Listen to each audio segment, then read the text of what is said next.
안녕하세요. 연예계 소식 진 옥수입니다. 하늘의 별은 말이 없고 땅 위의 아이는 엄마를 그리워하네.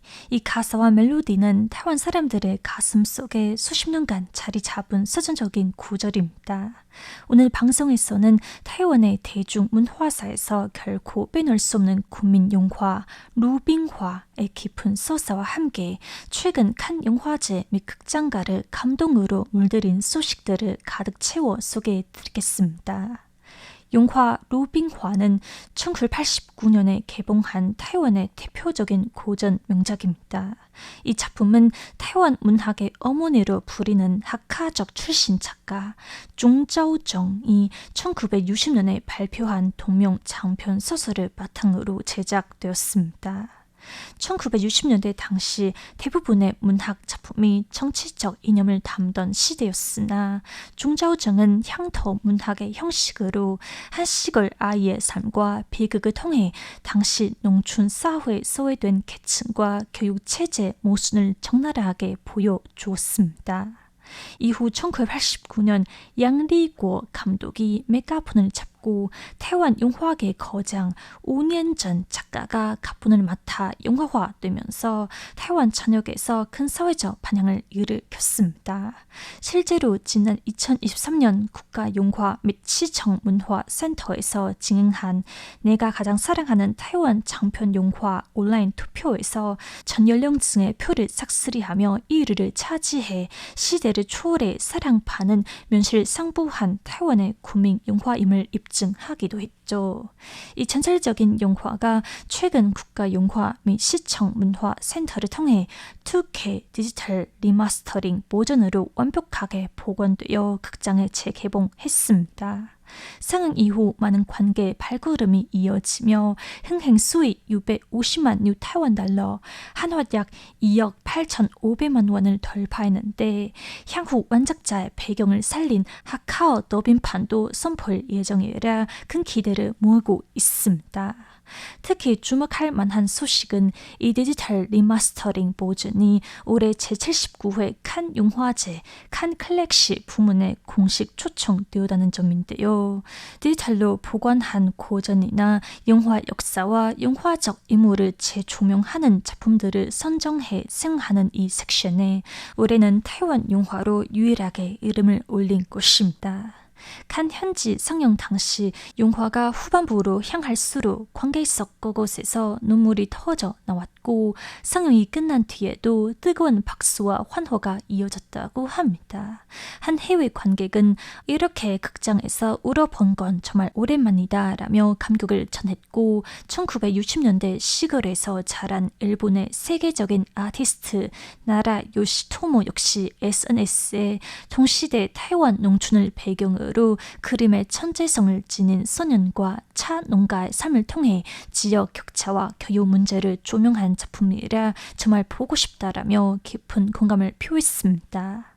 그동안 유럽과 북민 관객들에게 타이완 영화가 주로 호샤오셴이나 양더창 감독으로 대표되는 타이완 뉴웨이브 중심이었다면 이번 칸 영화제 초청은 통속 사실주의 색채가 짙은 루빙화를 통해 타이완 영화의 또 다른 매력과 깊은 감동을 세계 무대에 알리는 뜻깊은 계기가 되었습니다. 사실 루빙화는 일찍이 국제 영화계에서도 아동과 교육 그리고 인도주의를 다룬 명작으로 주목받아왔습니다. 1990년 베를린 국제영화제 어린이 영화 부문 수상은 물론 유네스코 인도주의 정신 특별상을 받으며 이미 일찌감치 그 작품성을 인정받은 바 있습니다. 영화의 배경은 1960년대 초 아름답지만 빈부격차가 심한 시골 마을 수이청입니다. 주인공 구아밍은 가난한 차 농가의 아들로 학업 성적은 꼴찌에 늘 말썽을 피우는 10살 배기 장난꾸러기입니다. 하지만 아밍에게는 누구도 따라올 수 없는 특별한 재능이 있었죠. 바로 세상을 바라보는 뛰어난 색채 감각과 대담한 상상력입니다. 도시에서 외지로 부인해온 열정적인 미술 교사 고윤태는 아밍의 그림을 보자마자 프랑스 야수파 거장 앙리 마터스의 스타일을 떠올립니다.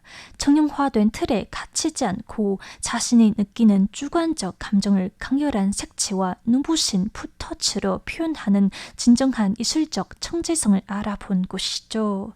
하지만 당시의 보수적인 시골 학교와 관의주의적인 교사들은 아밍의 자유분방한 그림을 전혀 이해하지 못했습니다. 단지 정교한 대생 기본만을 평가 기준으로 삼으며 권력과 재력이 있는 촌장의 아들을 미술대회 대표로 선발합니다. 영화 속 명대사인 돈 있는 집 아이들은 뭐든지 더 잘한다 라는 구절은 당시 사회의 씁쓸한 계층 구조와 교육 체제 모순을 직격합니다. 결국 절망한 고윤태는 학교를 떠나게 되고 아밍은 시골 잣밭에서 간지러를 얻어 병마와 싸우다 어린 나이에 세상을 떠나고 맙니다.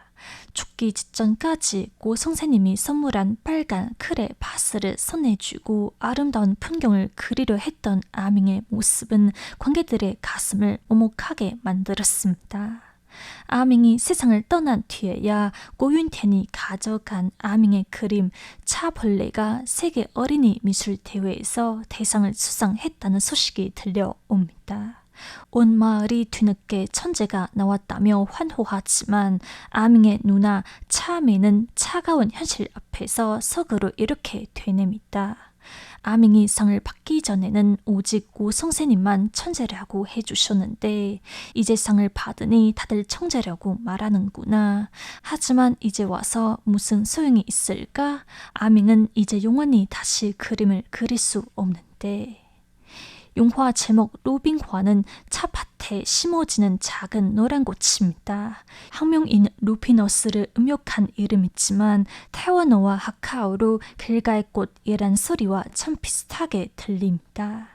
차밭 사이에서 피어났다 고개 숙이면 흙으로 돌아가 차나무의 양분이 되어주는 꽃. 세상에 눈에 띄지 않고 길갈 묵묵히 서 있는 이 꽃은 자식을 위해 자신을 파무는 어머니의 숭고한 사랑이자 세상 밑바닥에서 종이 토양을 살찌우는 미약한 이들의 삶을 보여줍니다. 그래서 루빙화의 꽃말 역시 모성애 라고 하죠. 별로 영화 속에선 딱 2번밖에 모습을 나타내지 않지만 일찍 세상을 떠난 어린 천재 아밍이 짧은 생을 바쳐 우리의 가슴에 남긴 눈부신 울림과 참 많이 닮아 있습니다. 일찍 어머니를 여인 아밍과 누나 차매는 어머니가 그리울 때마다 차밭에서 노래 루빙화를 부르며 마음을 달래곤 했는데요. 덤덤하고 쉬운 가사 속에 어머니를 향한 아리고 짙은 그림을 담아낸 이 곡은 발표된 지 30여 년이 지난 지금도 수많은 이들의 가슴을 깊게 울리고 있습니다. 특히 1989년 제26회 금마장 시상식에서 이 곡이 최우수 영화 삽입곡상을 누나 참의 역을 열연한 배우 리슈전이 여우 조용상을 함께 수상하며 영화 루빙화는 명곡과 명연기가 어우러진 명작임을 당당히 입증했습니다. 아밍의 순수한 그림과 가슴 시린 이야기는 시대를 넘어 여전히 우리 마음에 깊은 양분이 되어주고 있는 것 같습니다. 오늘 마지막 곡으로 어머니를 향한 남매의 애틋한 그리움이 담긴 노래죠. 정수진이 부르는 루빙화 들려드리면서 인사드리겠습니다. 지금까지 연예계 소식 진행의 진옥순이었습니다. 不变的只有那首歌，在心中来回的唱。天上的星星